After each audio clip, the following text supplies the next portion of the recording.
A música brasileira já foi motivo de orgulho nacional, mas hoje, infelizmente, não é mais. Os grandes sucessos da atualidade sequer podem ser considerados músicas de qualidade, sendo uma enxurrada de letras repetidas, batidas semelhantes e altamente sexualizadas. São músicas ruins e obscenas, e isso só tende a piorar. Mas a parte mais preocupante é que são nossas crianças e adolescentes os mais afetados pela indústria da música, que investe bilhões todos os anos para criar letras cada vez mais sexuais. Não é incomum ver crianças de 9, 10 ou 11 anos ouvindo, e pior, cantando músicas como funk, onde a criminalidade é exaltada e atos sexuais são descritos em forma de melodia. É um caos. Mas por que a indústria da música está tão decadente? Como ela está destruindo ainda mais a juventude brasileira? E como isso só tende a piorar?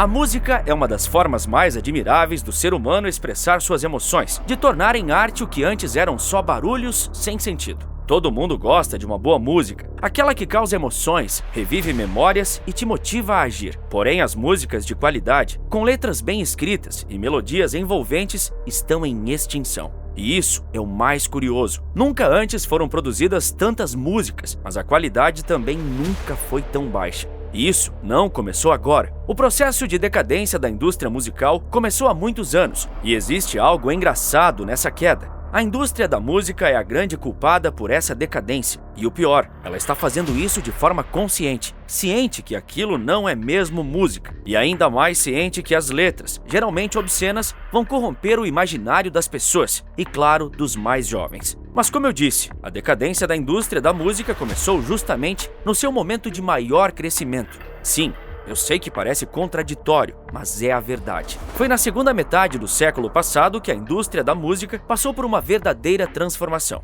Ou melhor, não foi uma mera transformação, foi uma revolução. Nesse período, grandes nomes da música se destacaram, entre eles Elvis Presley. Sua gravadora era a RCA Records, uma das maiores da história. Foi uma das pioneiras na gravação de discos e desempenhou um papel crucial na popularização do rock and roll. Mais do que isso, ela desempenhou um papel crucial para tornar o próprio Elvis Presley famoso. Claro que o rei do rock chegou aonde chegou por méritos próprios, mas sua gravadora o ajudou bastante nessa empreitada também. Por sua vez, os Beatles, provavelmente a mais icônica da história da música, eram contratados da Capitol Records. Observe como eu citei múltiplas gravadoras distintas, todas agenciando e cuidando com esmero da carreira dos maiores nomes da música mundial no século passado. Ter uma boa gravadora era quase sinônimo de sucesso. Elas impulsionavam seus agenciados e os talentos extrapolaram para o mundo da fama. Os grandes cantores viraram celebridades globais, arrastando multidões por onde quer que passassem. As gravadoras fizeram a indústria da música ser tão consumida no mundo todo, mas também foram elas que tornaram as músicas piores. Com a ascensão da MTV nos anos 80, elas começaram a investir pesado na produção de videoclipes, que se tornaram uma ferramenta crucial de promoção de artistas. Organizavam turnês e shows que não só geravam receita, mas também aumentavam a exposição dos artistas. Fizeram investimentos maciços na descoberta de novos talentos e no desenvolvimento da carreira deles. Ao agenciar esses artistas menos conhecidos, as gravadoras imediatamente contratavam produtores musicais experientes para que eles criassem músicas comercialmente viáveis. Aqui é o ponto. A produção musical não era mais focada na qualidade por si só, mas no apelo comercial dela. O lucro a todo custo era a chave do sucesso. Por um tempo, isso proporcionou grandes álbuns e canções, que eram bons comercialmente e artisticamente. Era o melhor dos dois mundos, mas que hoje já se perdeu. Especialmente aqui no Brasil, a maior parte das produtoras só se importam com as músicas que vão viralizar, pouco ligando para a qualidade artística delas. Muitas músicas não são mais arte. Para os cantores, estar associado a uma grande gravadora era ótimo, pois lhe garantia muita credibilidade e prestígio, atraindo mais atenção da mídia e do público. Elas usavam práticas de negócio agressivas, comprando espaços de rádio e manipulando paradas de sucesso, garantindo assim que seus artistas prediletos recebessem mais exposição.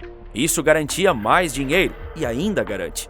Nesse mesmo cenário, muitos artistas assinavam contratos desfavoráveis. Eles recebiam menos do que deveriam sobre suas próprias canções e existem casos de até mesmo não terem os direitos autorais de suas criações. E isso ainda acontece hoje em dia.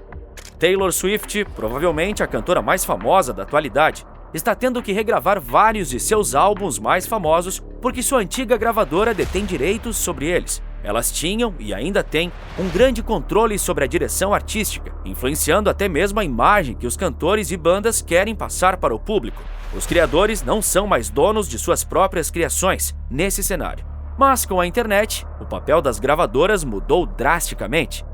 A tecnologia teve um impacto significativo na indústria. Primeiro com a pirataria. Quando as pessoas descobriram que podiam baixar qualquer música que quisessem de graça para ouvir quando quisessem em seus computadores e MP3, tudo mudou. As gravadoras passaram um bom tempo nos anos 2000 e até depois, tomando prejuízo atrás de prejuízo porque simplesmente as pessoas não precisavam pagar nada para ouvir. Novamente, a internet mudou isso, só que dessa vez de uma forma mais positiva para as grandes empresas da indústria. O Spotify, o maior streaming de música do mundo, junto de YouTube e outras plataformas, ajudaram a diminuir a pirataria de música. As pessoas voltaram a pagar, mesmo sem precisar, para ouvir suas canções prediletas. Isso parece até estranho quando a gente para perceber. Podemos ouvir qualquer coisa de graça, mas ainda assim optamos por comprar. Isso foi ótimo para os chefes da indústria musical. O Spotify fez o maior pagamento anual à indústria musical global em 2023. No total, o streaming pagou a ela mais de 9 bilhões de dólares. Isso é cerca de 50 bilhões de reais. Desde a fundação do Spotify, ele já distribuiu mais de 48 bilhões de dólares.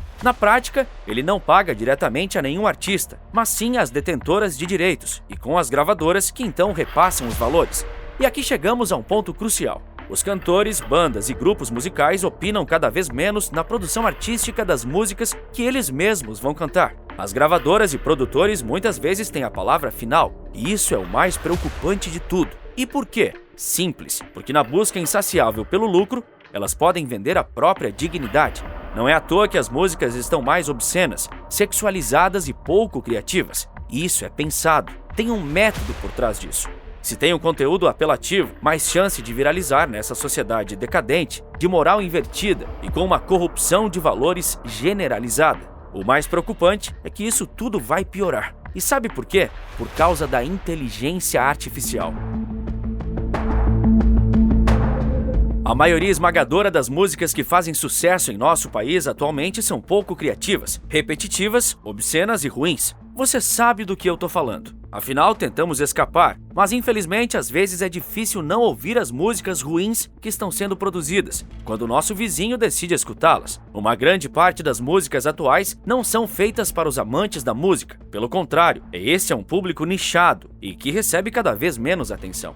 Isso acontece porque a indústria, por razões comerciais, produz música para as massas, usando algoritmos virtuais. As gravadoras e produtoras escolhem o ritmo adequado, a batida, as palavras perfeitas para viralizarem. Todas as músicas são as mesmas, com pequenos detalhes para diferenciá-las. A indústria está saturada de músicas sem substância, essencialmente vazias e facilmente decoráveis.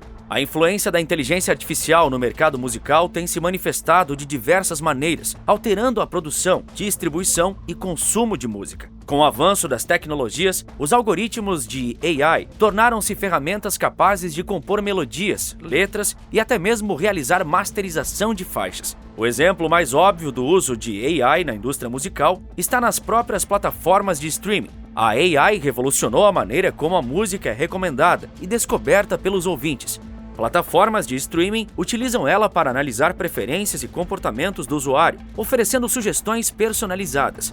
Isso mantém os usuários engajados e amplia o alcance de artistas de todos os níveis, das estrelas pop aos músicos independentes. Além disso, a inteligência artificial está proporcionando novos modelos de negócio no setor. A curadoria automatizada, a geração de metadados e a análise preditiva são exemplos de como a AI pode otimizar a gestão e o posicionamento no mercado musical, direcionando investimentos e antevendo tendências. Mas o impacto da AI não começou agora nesse segmento bilionário. Nos anos 2000, a recomendação personalizada baseada em AI, liderada por empresas como Pandora e Spotify, revolucionou a descoberta de músicas. Já na década de 2010, a AI ganhou destaque com softwares capazes de compor música de forma autônoma. Projetos como o Magenta, do Google, e o Watson Beat, da IBM, demonstraram como a AI pode não apenas analisar música, mas também criar peças originais. A inteligência artificial e a música estão interligadas há muito tempo. Alan Turing, o pai da computação, construiu em 1951 uma máquina que gerava 3 melodias simples. Ao mesmo tempo, um professor de teoria musical treinou um programa de computador para escrever novas composições no estilo de Bach. Quando o público ouvia seu trabalho ao lado de uma peça genuína de Bach, não foi capaz de diferenciá-las. O progresso no campo da música de AI acelerou rapidamente nos últimos anos. Em 2018, François Pachet, um pioneiro de longa data da música de AI, liderou o primeiro álbum pop composto com inteligência artificial chamado Hello World. Mas embora a tecnologia tenha percorrido um longo caminho, muitos dizem que ainda estamos longe de uma AI que cria músicas de sucesso por conta própria. Porém, seu progresso é constante e ela já está mais presente do que você imagina nessa indústria. A música baseada na AI tornou-se uma resposta a uma procura simples. Existe uma demanda maior do que nunca por mais músicas, graças a um número gigantesco e crescente de cantores, compositores e criadores de conteúdos baseado em sons. Hoje já existe a nível empresarial criação por meio de AI de cantigas simples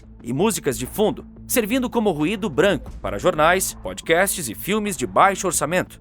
Claro, criar cantigas simples ou ruído branco glorificado é muito diferente de criar ótima música. Esta é uma das principais preocupações que muitos têm sobre a utilização de inteligência artificial na música. Ela pode simplificar as músicas, tornando elas em sons funcionais e genéricos, até que cada música soe mais ou menos igual. Isso lhe parece familiar? Porque talvez já esteja acontecendo.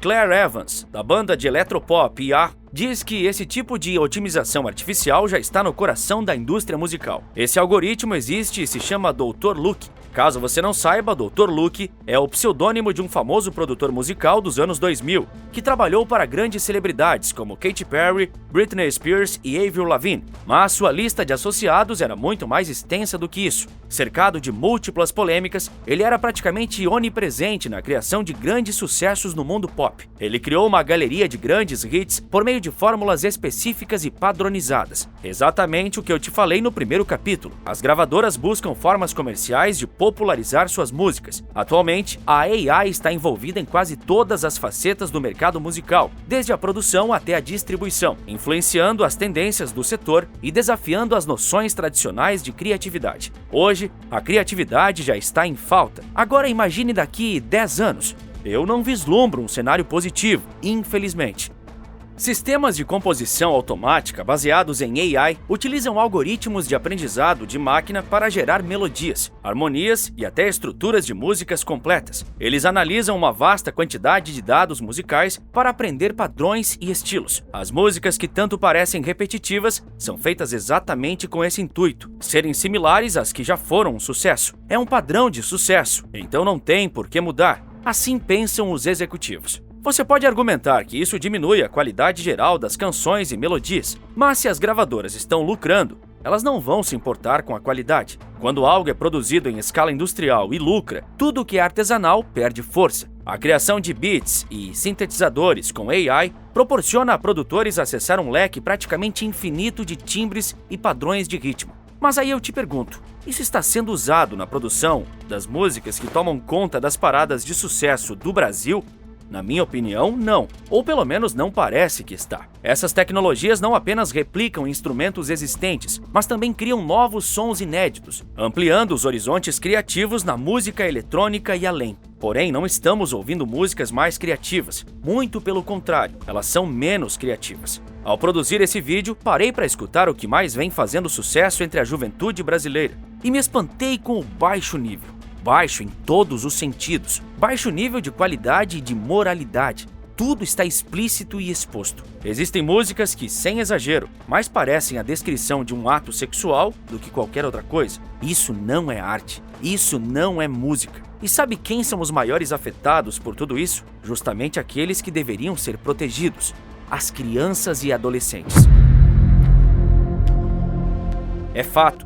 A indústria musical está promovendo conteúdos cada vez mais obscenos e sexualizados. Não precisa ser nenhum expert para saber e perceber que isso tem um impacto absurdamente negativo sobre as crianças e adolescentes. A música atual não tem qualquer moral ou limite ético. Ela promove abertamente mensagens que glorificam comportamentos inadequados. Certas músicas não têm qualquer pudor em agir como um produto somente para adultos, mesmo estando perfeitamente cientes que pessoas menores de idade são seu público-alvo. Artistas e produtores priorizam lucros e popularidade, ignorando sua própria responsabilidade social. Músicas que contêm letras explícitas e sexualmente sugestivas contribuem para a perda da moral. A exposição a músicas com conteúdo obsceno e sexualizado é particularmente preocupante, pois isso pode influenciar negativamente o desenvolvimento das crianças e adolescentes. A indústria da música financia, sem pudor, grandes sucessos que glorificam comportamentos que são até criminosos e violentos. Assim, crianças e adolescentes podem começar a ver comportamentos sexuais explícitos e a linguagem vulgar como normais e aceitáveis, reduzindo sua sensibilidade. Crianças aprendem por observação. Se elas observam os adultos ao seu redor cantando com naturalidade uma música com apologia ao crime e com forte conteúdo sexual, ela vai considerar normal e replicar isso. Agora imagine o efeito cascata. Se ela achou isso normal na própria infância, ela vai achar normal que seus filhos também ouçam essas coisas. E esses filhos vão achar a mesma coisa quando tiverem as próprias crianças. Isso cria um ciclo vicioso e difícil de ser quebrado, que passo a passo corrompe a juventude brasileira por completo. A indústria da música, então, está levando à hipersexualização dos jovens, incentivando eles a adotar comportamentos e atitudes antes de estarem psicologicamente preparados. Isso destrói a parte mais vital da infância, que é a inocência. Inocentes, ao se desenvolverem de forma gradual, as crianças estão sendo ameaçadas pela exposição precoce a temas adultos. Não existe nada de positivo em adultos que foram expostos a conteúdos assim quando crianças. Isso cria uma série de problemas psicológicos e comportamentais difíceis de resolver. Eu queria que a indústria musical, ou ao menos parte dela, tomassem responsabilidade pelas músicas que andam produzindo. Porém, eu não sou ingênuo ou idealista. Eu sei que as chances disso acontecer são muito baixas, para não dizer que são inexistentes. Então nós, cidadãos comuns, devemos agir. Por isso, os pais devem estar mais atentos e ativos no monitoramento do que seus filhos estão ouvindo e assistindo, educando eles sobre os perigos e as implicações dos conteúdos obscenos. Eles também devem promover a valorização de músicas e conteúdos que reforcem comportamentos positivos. Devem incentivar seus filhos a ouvirem música de verdade, música que é arte, a mais bela das artes. E isso é algo cada vez mais raro.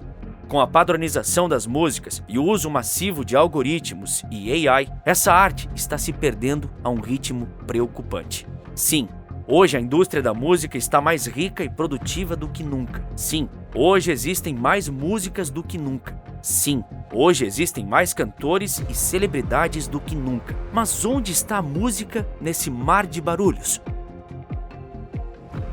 E no vídeo que aparece agora na sua tela, eu conto quem era o presidente que o Brasil nunca teve, chamado de gênio: Enéas Carneiro. Será que ele teria sido capaz de salvar o Brasil? É o que eu te conto no vídeo que aparece agora na sua tela. Por esse vídeo é isso. Um forte abraço e bons negócios!